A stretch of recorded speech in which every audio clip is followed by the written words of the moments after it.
ওগো মোদের দয়ার নবী তুমি মোদের সাহারা, তোমায় ছাড়া রইতে পারি না, আমরা তোমার আশিক দিওয়ানা, যেতে চাই সোনার মদিনা। ইয়া রাসূলুল্লাহ ইয়া হাবিবাল্লাহ ইয়া রাসূল ইয়া হাবিব। ঠিক না? ঠিক কি না?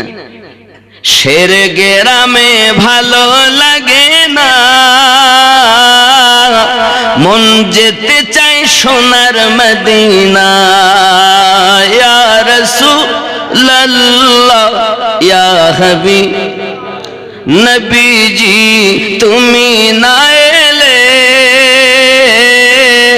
ওগো কে বা জানতো খোদাকে বলে, আপনি এসে দিলেন নবী, আপনি এসে দিলেন নবী স্বয়ং খোদার ঠিকানা, তোমায় ছাড়া রইতে পারি না। ইয়া রাসূলুল্লাহ ইয়া হাবিবাল্লাহ ইয়া রাসূলুল্লাহ ইয়া হাবিব। জোরে বলুন না ইয়া রাসূলুল্লাহ। বন্ধুরে প্যারা নবী নূরুন আলা নূর নবী সাল্লাল্লাহু আলাইহি ওয়াসাল্লাম মাওলায়ে কায়নাতকে কাবার ভিতর থেকে বাইরে নিয়ে এলেন।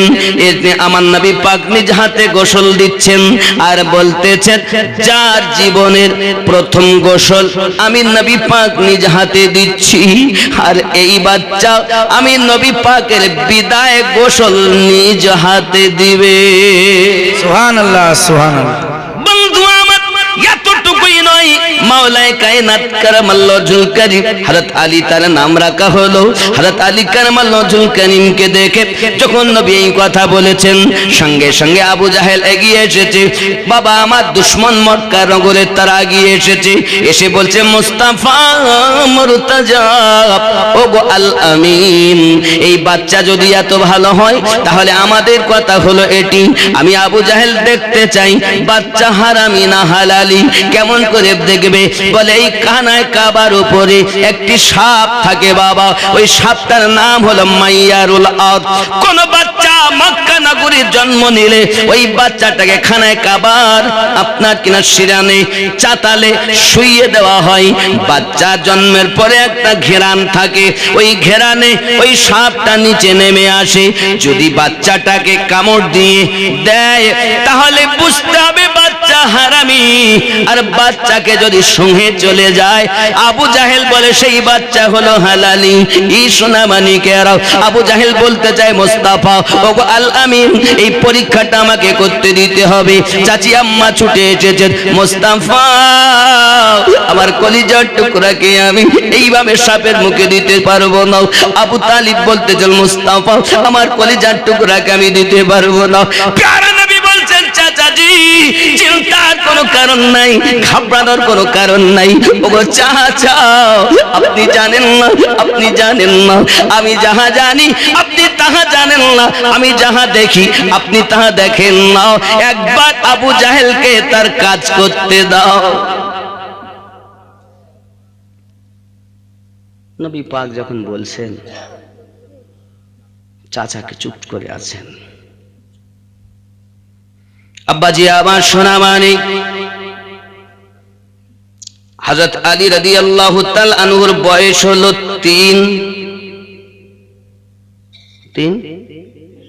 তিন বছর 3 মাস 3 দিন। 3 দিনের বাচ্চা, কত গায়ে জোর হবে? বিশাল জোর হবে না? হাদিস সর্বনাশ। আল্লাহর দয়া কত, এই বাচ্চা যে একদিন উপাধি হয়ে কারামাল্লাহ ওয়াজহুল কারীম উপাধি পাবে, এটা তার বাপ মা জানে না। এই বাচ্চা যে পৃথিবীর জমিনে বেলায়াতের তাজদার হবে, এটা তো বাপ মা জানে না। এই বাচ্চা যে পৃথিবীর জমিনে আল্লাহ টাইগার বলে পরিচয় পাবে, তো বাপ মা জানে না।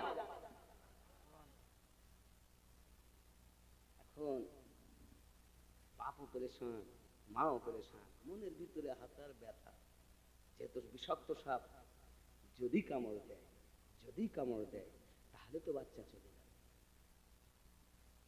কিন্তু আল আমিন কে? আমাদের নবী। এখনো লা ইলাহা ইল্লাল্লাহ প্রচার হয়নি।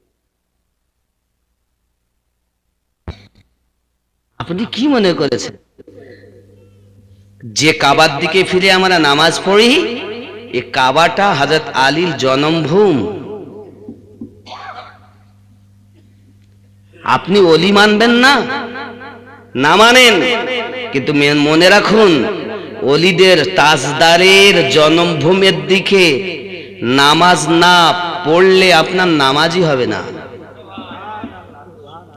কোন মোল্লা আপনাকে কি শিখিয়েছে আমি জানি না, কিন্তু আল্লাহর ইবাদত করতে গেলে আলী কারামাল্লাহু ওয়াজহুল কারীমের জন্মভূমির দিকেই ফিরে করতে হবে। নামাজ কবুল হবে না তার আলীর মোহাব্বত নেই যার। নামাজ যেন ছেলে খেলামও মনে করেছে, যাবে আর ঠুকবে চলে আসবে। আরে ইবাদত তো তার গ্রহণ হবে। খানায় কাবা শুধু আল্লাহর ঘর না, ও খানায় কাবাটা আলী কারামাল্লাহু ওয়াজহুল কারীমের জন্মভূমি। অনেক সময় অনেক দেশের মানুষ বলে বাচ্চা জন্মের পরে আতুর ঘর বলে। আতুর মানে বোঝেন তো নাকি? আপনারা বলেন তো? তাহলে আতুর ঘর, আরে নামাজও পড়তে হবে কিয়ামত পর্যন্ত। কি সুন্নি, কে দেওবন্দি, কে কাদিয়ানি, কে শিয়া, কে লামোঝাবি, কে মাওদুদি, আরে ৭৩টা দল নামাজ আদায় করে তো কাবার দিকে ফিরে করে, ঠিক কিনা? কিন্তু একটা দল জান্নাতে যাবে, বাকি সব জাহান্নামে যাবে। কেন? নামাজ পড়ে কাবার দিকে, কিন্তু কাবা যিনি, ওই কাবা আতুর ঘর যার, তার মায়া তার অন্তরে নাই, এর জন্য জাহান্নামী হবে।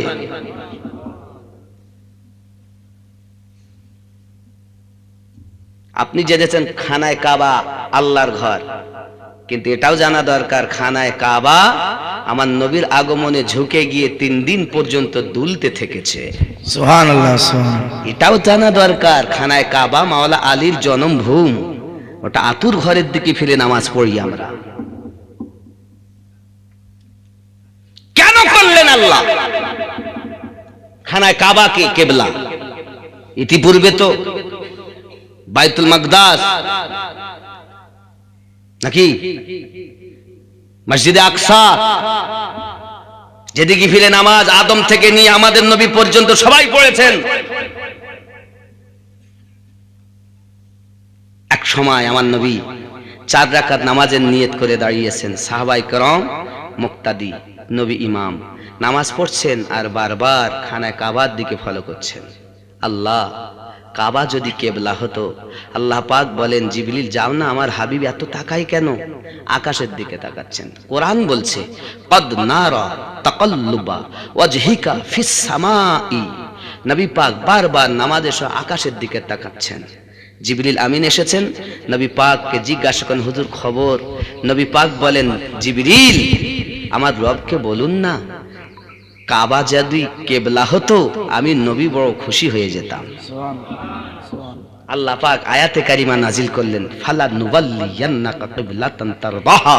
আয় আমার হাবিব, মুখ ফিরানো আপনার কাজ, কাবাকে কিবলা বানানো আমি রবের কাজ। সুবহানাল্লাহ, সুবহানাল্লাহ।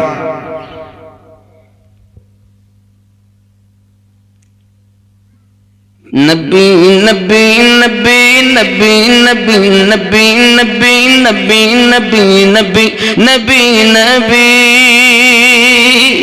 जमालियात आपसे तजल्लियात आपसे तखय्युलात आपसे तसर्रुफात आपसे बस एक निगाही मुस्तफा क़िबला भी बदल गया बस एक निगाही मुस्तफा के क़िबला भी बदल गया उन्हीं का सर है खुश रबी नबी नबी नबी नबी नबी नबी नबी नबी नबी नबी नबी नबी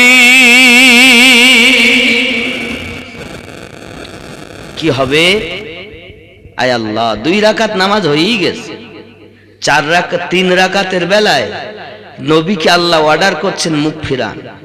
এখন পশ্চিম তো এইটা না, এইটা আমি এই দিক ফিরে পড়ি, আমি ঘর থেকে আসছি তো আমি এই দিক ফিরে পড়লাম একদিক। যাই হোক, নামাজ পড়ার পর 2 রাকাত হয়ে গেছে, 3য় রাকাতে এখন এইটা যদি পশ্চিম হয়, মানে কিবলা যদি এই দিকে হয়, তাহলে মসজিদে আকসা এই দিকে, বুঝতে পারেননি, পূব দিকে। আপনি যদি বিশ্বাস না করেন, আমার মোবাইলেও ছবি তোলা আছে, কিন্তু এখন খুঁজতে হবে, সামনে নাই। মদিনা মনোয়ারায় যদি যান তো মসজিদে কিবলা তাইন দেখতে পাবেন। মসজিদে কিবলা তাইন মানে পরিবর্তনশীল কিবলা, 2 কাবা বিশিষ্ট মসজিদ, মসজিদে কিবলা তাইন, 2 কিবলা বিশিষ্ট মসজিদ, এই দিকে আর এই দিকে। তাহলে নবী পাক ইমাম, সাহাবীরা মুক্তাদি। নবী পাক মুখ করে দাঁড়িয়েছেন, সাহাবীরা ওই দিকে মুখ করেছেন, পূব দিকে। নবী যখন ঘুরছেন, হুকুম কার? আল্লাহ। কার প্রতি হুকুম? নবীর প্রতি। সাহাবীদের প্রতি কি হয়েছে হুকুম? আল্লাহ জানেন মাধ্যমে জিবরিল আর আমার নবী, চতুর্থ কেউ জানার কথা না, নাকি? এখন নবী পাক সাল্লাল্লাহু আলাইহি সাল্লাম ঘুরলেন, যেই নামাজের হালাতে ঘুরে যাচ্ছেন, তো অটোমেটিক সাহাবীরা ওইভাবে ঘুরে যাচ্ছেন। ইসলামটা ভালোভাবে বুঝবেন, ওয়াহাবিদের মতো বুঝবেন না, সাহাবীদের মতো বুঝবেন। ইসলাম ওয়াহাবিদের মতো বুঝবেন না, ইসলাম ধর্মটাকে সাহাবায়ে کرام রিদওয়ানুল্লাহি তাআলা আলাইহিম আজমাইনদের মতো করে বোঝার চেষ্টা করবেন। আপনি একটু নিজের ব্রেন খাটিয়ে বলুন, পূর্ব দিকে নবী পাক ইমাম হয়ে দাঁড়ালেন, সাহাবায়ে کرام নবী পাকের পিছনে ইক্তেদা করে দাঁড়ালেন। তো নবী যখন ঘুরছেন, মামলা আল্লাহ ও রাসূলুল্লাহর খেলা নামাজের মধ্যে চলছে। সাহাবীদের তো জানার কথা না, নবী যখন ঘুরছেন তো সাহাবীরা ঘুরলেন কেন?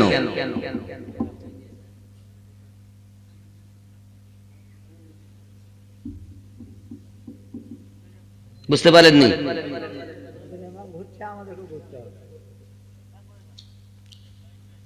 ভালো করে বুঝবেন জিনিসটা। বলছে আল্লাহ ঘুরিয়ে দিয়েছেন, আল্লাহ পাক ঘুরাননি, আল্লাহ পাক তাকে জ্ঞান দিয়েছেন এবং মহাব্বত দিয়েছেন। কার প্রতি মহাব্বত দিয়েছেন? ইমাম যিনি তার প্রতি। আমরা জানি না রব কোন দিকে, আমরা জানি নবী যে দিকে রবও সেই দিকে। সুবহানাল্লাহ, সুবহানাল্লাহ। তো ইবাদত নামাজ, নামাজ তো যে কোনো ছোটখাটো ইবাদত না, তাও ফরজ নামাজ। এটা সুন্নাত নফল ওয়াজিব এসব না, ফরজ নামাজ।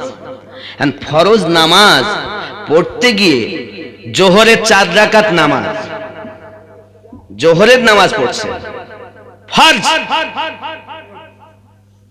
ফরজ নামাজ ঘুরছেন নবী, সাহাবীরা তো ঘুরছেন না, না ঘুরবেন?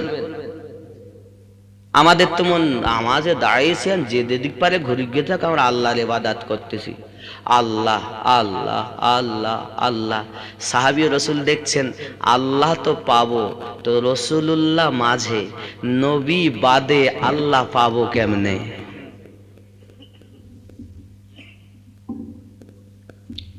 মুজাদ্দিদ আল ফেসানি শেখ আহমদ সিরহিন্দি হুজুরকে কি জিজ্ঞাসা করেছিলেন, হুজুর আপনি সব থেকে বেশি কাকে মহাব্বত করেন? তা ইমামে রব্বানি রাদিয়াল্লাহু তাআলা আনহু বলেছিলেন, আমি সব থেকে বেশি আল্লাহকে ভালোবাসি, কিন্তু আল্লাহর রহমতের দরজায় আওয়াজ দিতে গিয়ে দরজাতেই নবী মুস্তাফাকে পেয়েছি। সুবহানাল্লাহ, সুবহানাল্লাহ। যত সময় নবীর কাছে আমি না ঝুঁকেছি, আল্লাহর রহমতের দরজা খুলতে পারিনি। সুবহানাল্লাহ। কথা বুঝতে পারছেন? কথা বলুন। আমার তরিকার ইমাম, 1000 বছরের ইমাম, শ্রেষ্ঠতম মুজাদ্দিদ শেখ আহমদ সিরহিন্দি রাদিয়াল্লাহু তাআলা আনহু বলেন, মুস্তাফার কাছে আমি যত সময় বিক্রি না হয়েছি আল্লাহ রহমতের দরজা খোলা পাইনি। সুবহানাল্লাহ। তাহলে এই কথাটা যদি আমরা দেখি একটু কোরআন থেকে, তাও একটু দেখি সূরা আল ইমরান আয়াত নাম্বার 31। কত নাম্বার আয়াত? এই আমার কথা বুঝতে আপনার অসুবিধা হচ্ছে না তো? আমি কিন্তু খুব ধীরে ধীরে আস্তে আস্তে আপনার ব্রেনে ঢোকানোর চেষ্টা করছি, কারণ আমি চাচ্ছি না যে আমাদের ঘরের ছেলে যেন ওহাবি হয়ে না যায়, আমাদের ঘরের ছেলে যেন এখন 3 মাসে মুফতি না হয়ে যায়, যে হাত এখানে বাঁধতে আরম্ভ করেছে, দোয়া বাদ দিয়েছে, দেয়নি। কি মনে করেছেন আপনি? আপনাকে এখানে হাত বাঁধানোর যে হাদিস দেখানো হচ্ছে এইখানে বলছে ওটা জয়ীফ 3টি, মোট 11টা হাদিস বুকে হাত, এই নাভির নিচে হাত বাঁধার সহিহ হাদিস 8খানা, জয়ীফ হাদিস 3খানা। আপনাকে দেখায় না, ওই জয়ীফ 3টে দেখায়। যাক, আমি বুঝাতে চাচ্ছি এটাই, ওটা আলাদা। একটাই জিনিস মাথায় রাখুন, সাহাবী রাসূল দেখছেন নামাজ পড়াচ্ছেন নবী, ইক্তেদা করে দাঁড়িয়েছেন নবীর পিছনে, নবী যখন ঘুরছেন তো আমরা বা কেন থাকবো দাঁড়িয়ে, আমরাও ঘুরে গেলাম। তো নবীও ঘুরে গেছেন, সাহাবীরাও ঘুরে আবার খানায়ে কাবার দিকে নবী পাকেরও চেহারা মোবারক, সাহাবায়ে কেরামদেরও চেহারা মোবারক, জোরে বলুন সুবহানাল্লাহ। সরকার আলা হযরত বলছেন, तुझसे और जन्नत से क्या मतलब वहां भी दूर हो, तुझसे और जन्नत से क्या मतलब वहां भी दूर हो, हम रसूलुल्लाह के जन्नत रसूलुल्लाह की, अल्लाहुम्मा चार ढालें एक ढोक सय्यदना मौलाना मुहम्मद व अला आलि सय्यदना मुहम्मद सल्लल्लाहु अला मुहम्मदीन सल्लल्लाहु अला मुहम्मद सल्लल्लाहु अला मुहम्मदीन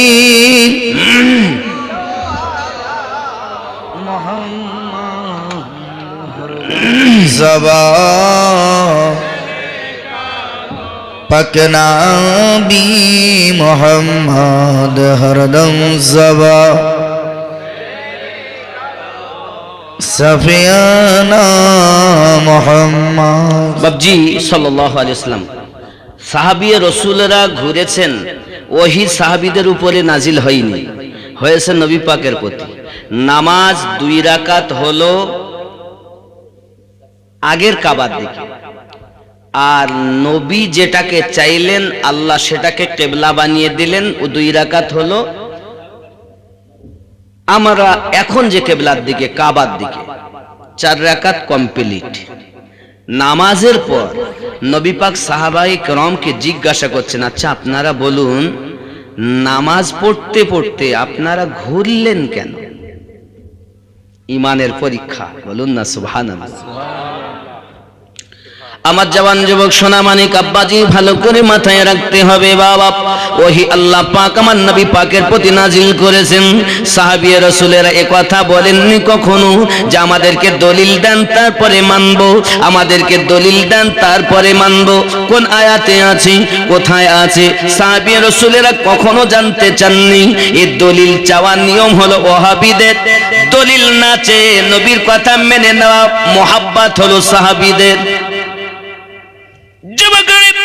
খুব ভালো করে বুঝুন, সাহাবায়ে কেরাম রিদওয়ানুল্লাহি তাআলা আলাইহিম আজমাইনদের ভিতরে হযরত আবু বকর রাদিয়াল্লাহু তাআলা আনহু উঠে দাঁড়িয়ে গেলেন আর মুহাব্বতের নজরে আদবের সহিত বলছেন, আসসালাতু ওয়াসসালামু আলাইকা ইয়া রাসূলুল্লাহ, আমার পিতা আমার মাতা আপনার কদমে কুরবান গো নবী।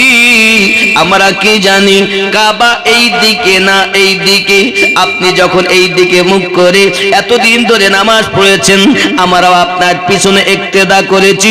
হঠাৎ আজকে আপনি নামাজ 2 রাকাত পড়ার পরে নামাজ হালাতে আপনি ফিরে গেছেন নবী, আমরাও ফিরে গেছি, কারণ আমরা জানি না কাবা কিবলা এই দিকে না কিবলা এই দিকে।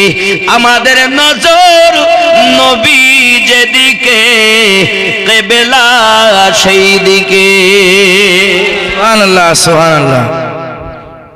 सरकार आला हजरत बोले, हाजियो आओ शहंशाह का रोजा देखो, काबा तो देख चुके हो, अब काबे का काबा देखो। नबी अमर काबा रो काबा, এই কাবার কাবা আমার নবীকে যারা মানে তারা প্রকৃত ঈমানদার। আমার নবীকে যারা সাহাবায়ে কেরামদের মতো মোহাব্বত করেছেন, দলিল বিহীন যারা নবীকে মোহাব্বত করেছেন, নবীকে মোহাব্বত করার জন্য দলিল লাগবে না, নবীকে ভালোবাসার জন্য কোনো দলিল লাগবে না। রাসূলে পাককে মোহাব্বত করার জন্য সুন্দর একটা দিলের প্রয়োজন, দলিলের প্রয়োজন নয়, ভালো একটা মনের প্রয়োজন। মন ভালো যার, মোহাব্বত হলো তার। যার ভিতরে মোহাব্বত নাই তার ভিতরে কিছু নাই, যার ভিতরে মোহাব্বত আছে তার ইবাদত আল্লাহর দরবারে কবুল হয়েছে। সুবহানাল্লাহ সুবহানাল্লাহ। এ তো কোরআন, এ তো কোরআনে আছে। তাহলে সাহাবায়ে কেরাম দলিল চাননি, আমরা কেন চাবো? এই দলিল চাওয়া অভ্যাসটাই হলো ওয়াহাবিদের। আর দলিল বিহীন বিনা দ্বিধায় নবীকে প্রেম করে, বলছে কিয়াম করব দলিল কই, দোয়া করব দলিল কই। আরে বাবা, দরুদ পড়বে দলিল চাচ্ছ, দোয়া করবে দলিল চাচ্ছ, কি আরম্ভ করেছো? এখন যদি কোন একটা মশলা জিজ্ঞাসা করা হয় তো আগে ভ্যানালা উত্তর দেয় না, মৌলবীরা ইমাম সাহেবরা দিতে ভয় করে, ভ্যান চালায় টোটো চালায় ও আগে উত্তর দেয়। টোটো বোঝেন নাকি? এটা টুকটুকি বলে, টুকটুকিওয়ালা আগে উত্তর দেয়, চেন্নাই গাড়ি। আবার বাংলাদেশের কথা হলে ইজি বাইক, এই টুকটুকি বা টোটো, আমাদের দিকে টোটো বলে, আপনার টোটো বলে, অনেক জায়গায় টুকটুকি বলে, আবার বাংলাদেশে ইজি বাইক বলে, বুঝতে পেরেছেন? Easy bike. আবার আর একটা কি নাম বললেন? চেন্নাই গাড়ি। সুবহানাল্লাহ। চল কত নাম, কোথাকার বলি কোথাকার গাদি নাকি। আব্বা আমার সোনা মানিকের, এখন বলার উদ্দেশ্য হলো নবী পাককে মোহাব্বত করার জন্য নির্ভেজাল একটি অন্তরের দরকার। আব্বা আমার প্রেমটা যেখানে হবে সেখানে কোনো আপনার কিনা ভেজাল থাকবে না। প্রেম এমন হয়, কেমন প্রেম হবে? নবী আমার হাদিস শরীফে বলেছেন, সহিহ বুখারী কিতাবুল ঈমান হাদিস নাম্বার 15, নবী পাক বলেন, আনাস বিন মালিক রাদিয়াল্লাহু তাআলা বর্ণনা করেন, লা ইউমিনু আহাদুকুম হাত্তা আকুনা আহাব্বা ইলাইহি মিন ওয়ালিদিহি ওয়া ওয়ালাদিহি ওয়ান নাসি আজমাইন। হতে পারবে না তোমরা ঈমানদার ততক্ষণ হতো যদি তোমাদের সন্তানের থেকে বেশি, পিতামাতার থেকে বেশি, দুনিয়ার সমস্ত মানুষের থেকে বেশি আমি নবীকে যদি প্রেম না করতে পারো, লা ইউমিনু, তুমি মুমিন হতে পারবে না। মুমিন হতে গেলে জীবনের থেকে বেশি নবীকে প্রেম করা লাগবে। সুবহানাল্লাহ। আব্বাজি আমার সোনা মানিকেরা, খুব ভালো করে বুঝুন, তাহলে বোঝা যায় নবী দোজাহান সাল্লাল্লাহু আলাইহি ওয়াসাল্লাম বলেন, চাচিমা চিন্তার কারণ নাই, দেখ আবু জাহেল কি করতে চায় দেখি। হঠাৎ আলী রাদিয়াল্লাহু তাআলা নুকি ওই আপনার সিরিয়ানে মানে চবুতরাতে মেঝেতে শুইয়ে দেওয়া হয়েছে খানায় কাবার বাহিরে। বন্ধু, বাচ্চার একটি গন্ধ পেয়ে আস্তে আস্তে মাইয়ারুল আর সাপটি নিচে এসেছে। এসে যখন আপনার কিনা আলী কারামাল্লাহু ওয়াজহুল কারীমের কাছে আপনার সাপটা গিয়ে আপনার দেখা যায় এমন করে এদিক ওদিক তাকায়, মাথার ধারে সাপটি। হযরত আলী রাদিয়াল্লাহু তাআলা আনহুর বয়স মাত্র 3 বছর। ডান হাত দিয়ে সাপের গলার টুটি ধরেছে, আর বাম হাত দিয়ে আপনার কিনা লেজের দিকে ধরে এক টান দিয়ে সাপটাকে 2 ভাগ করে দিয়েছে। আবু জাহেল লাফ মেরে উঠেছে, মুস্তাফা মুর্তজা, ওগো মুস্তাফা আল আমিন, এখন আমি হালালি হারামির পার্থক্য কেমন করে করব? আমার আপনার নবী বলেন, হারাম হালালির পার্থক্য সাপ দাঁড়াতে হবে না, আজ থেকে হালালি আর হারামির পার্থক্য হবে আমার আলী। সুবহানাল্লাহ। কেমন করে গো মুস্তাফা? নবী আমার জানিয়ে দিলেন। আলীকে দেখে, আলীর কথা শুনে, আলীর কথা শুনে যাদের মনে রাগ হবে, যাদের মুখটা বেঁকে যাবে, জেনে রাখবে ওই ব্যক্তি হারামজাদা। আর আলীকে দেখে যাদের মনে আনন্দ, মুখে আনন্দ, মনে রাখবে তারা হালাল জাদা। সুবহানাল্লাহ, সুবহানাল্লাহ। নারায়ে হায়দার, ইয়া আলী।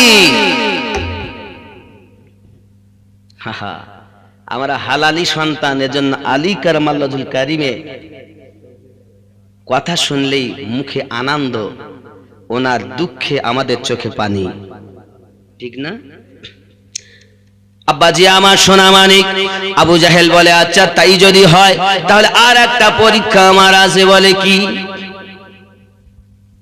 বাচ্চার কপালে আমি তিলক দেই, মানে যে বাচ্চাগুলো সাপ কামড় না মারে। আবু জাহেল ও তো সর্দার সবার, ওর নাম হলো আবুল হাকাম, মানে বুদ্ধির পিতা। নবী পাক তার নাম রেখেছেন আবু জাহেল, মূর্খের পিতা। তাহলে আবুল হাকাম মানে বুদ্ধির পিতা, আর সবাই তাকে ভালোবাসে, ভয়ও করে, সবার নেতা। এখন আবু জাহেল বলে, এবার ওই সব থেকে হবল দেবতা লাত, উজ্জা, ও তাদের ছোট, আর সবার বড় হলো হবল। এই হবল দেবতার মানে আপনার একটু পানি নিয়ে আর ওই দেবতার গায়ে একটু ঘষিয়ে এনে সেইভাবে নিয়ে একটু মাটি দিয়ে একটু রং দিয়ে কপালে একটা তিলক দিয়ে দেয়। দেখবেন অনেক বেধর্মীরা কপালে তিলক দেয়, দেয় না? এখন ওই কপালে তিলক দেয়, দিয়ে ওই বাচ্চার গার্জেন যারা থাকে তাদের কাছ থেকে ও উপহার উপটুকন নেয়। বুঝতে পেরেছেন? এখন আবু জাহেল বলছে, মুস্তাফা ও আলামিন, তাহলে আমি এখন করি। তো চাচিমা আর চাচা আমার নবী পাকের, ওনারা বলছেন, না আমার বেটার কপালে আমি তিলক লাগাতে দেব না, আমার বেটার কপালে ওসব চলবে না, না দিলে তো হবে না। আমি এলাকা সম্ভ্রান্ত ব্যক্তি, সম্মানিত ব্যক্তি, আমি যাহা বলবো সেটাই মানতে হবে। জোরজার মুলুক, জনগণ আছে, কিছু করার নেই। আর যেই বলে গুরুদেব, হ্যাঁ আমি এটাই করবো, হ্যাঁ ঠিক, দিতেই হবে। মোস্তাফা বলতেন, চাচিমা আপনি ব্যতিব্যস্ত হবেন না। আবু জাহেলের যখন শখ, কত মানুষের, কত বাচ্চার কপালে তিলক কাঠি মেরেছে, আজকে একটু 3 দিনের বালকের কপালে মারুক না, ব্যাপারটা বুঝতে পারবে। ওর কাজ ওকে করতে দাও, আমাদের কাজ আমরা করব।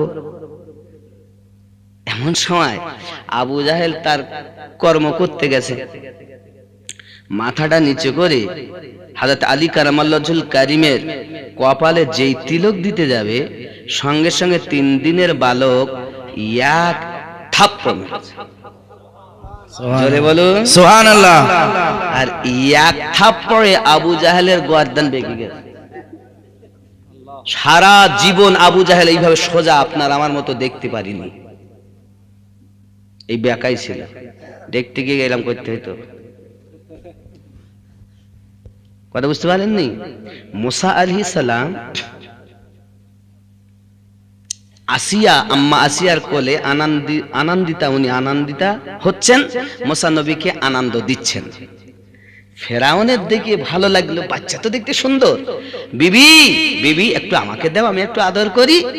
এখন ফেরাউনের কোলে দিতে না চাইলেও চেয়েছে যখন দিতেই হবে। এখন ফেরাউনের কোলে নবী মুসাকে দিয়েছেন বিবি আসিয়া আম্মাজান যখন দিয়েছেন তখন দেখতে তো সুন্দর মুসা আলাইহিস সালাম। এখন আদর করে ফেরাউন গালে চুমা খেতে গেছে, আর যেই চুমা খেতে গিয়েছে আল্লাহর নবী মুসা কালিমুল্লাহ এক চড় মেরেছে। আর ফেরাউনের যখন মেরেছে না, তার কোলের বাচ্চা সবাই ছেড়ে দিয়েছে, মুসা আলাইহিস সালাম দাঁড়িয়ে গেছেন, বলুন সুবহানাল্লাহ। সুবহানাল্লাহ। একেবারে চালা ধরে গেছে ফেরাউনের, চাইলিবিলি করতেছে। বিবি বলছে, হ্যাঁ গো, ছোট বাচ্চা, একটা থাপ্পড় নাই, মেরিয়ে দিলে তো ওরম করছেন কেন? তো যে মেরেছে তো আমার, যন্ত্রণা আমি বুঝতে পারছি। আল্লাহ কোরআন সাক্ষী দেয়, মুসা আলাইহিস সালামের চড় খেয়ে ফেরাউন যেন চোখে ভোমরা দেখতে, তারা দেখতে হলোটা কি? ওরে বিবি, তুই যতই যাই বলিস এই বাচ্চা আমার দুশ্মন হবে। বিবি বলছে, না না, তাই কখনো হয়? ছোট বাচ্চা ওরকম আদর করতে গেলে সব বাচ্চাদের ওরকম একটু থাপ্পড় টাপ্পড় মারে না, মারে না? একটু আদর করতে, ছোট বাচ্চাদের আদর করে দাড়ি ধরে টেনে ধরবে, নাহলে মাথায় যা আছে চোখে চশমাতে টেনে নেয়, করে না? এখন বলি ছোট বাচ্চা করেই ফেলেছে, না হবে না বাপজি। ফেরাউন বলছে, বিবি মেরেছে আমার, জ্বালা আমি বুঝি, তা আমার মনে হয় এই বাচ্চাই হলো আমার সব শেষ করে ফেলবে। কি করতে হবে? না তো আমি, ছোট বাচ্চা তুমি ওরকম করো না, না আমি মানবো না। একদিকে আগুন জ্বালিয়েছে আর একদিকে স্বর্ণ রেখেছে, যদি আগুনের দিকে যায় তো বিবি তুমি আসিয়া তোমার কথা ঠিক, আর যদি স্বর্ণের দিকে যায় তা জানবোই আমার দুশ্মন। এখন হামাগুড়ি দিতে জানেন উনি, ছেড়ে দিয়েছেন দুই সাইডে দুটো। মুসা আলাইহিস সালাম টুকটুক করে সেই স্বর্ণের দিকে যাচ্ছেন। আল্লাহ পাক বলেন, জিবরিল আমার মুসাকে ফিরিয়ে আগুনের দিকে দাও। আল্লাহর ফেরেশতা জিবরাইল এসে যখন মুসা আলাইহিস সালামকে আগুনের দিকে দিলেন, আল্লাহর হুকুম এটা। কারণ কি? দুনিয়ায় ইসলাম প্রচার করাতে হবে, এই কারণে মুসা আলাইহিস সালাম আগুন গালে দিলেন। সারা জীবন জিভের একটা সাইড পুড়ে গেল, একটু কথা বলতেন তো বাদো বাদো মতো কথা বলতেন, কিন্তু মুসা আলাইহিস সালাম হাকিকাতে আল্লাহর কালিম ছিলেন, তিনি রসুল ছিলেন, তিনি আল্লাহর পয়গম্বর ছিলেন, তিনি তার পাওয়ার আলাদা। জোরে বলুন সুবহানাল্লাহ। সুবহানাল্লাহ।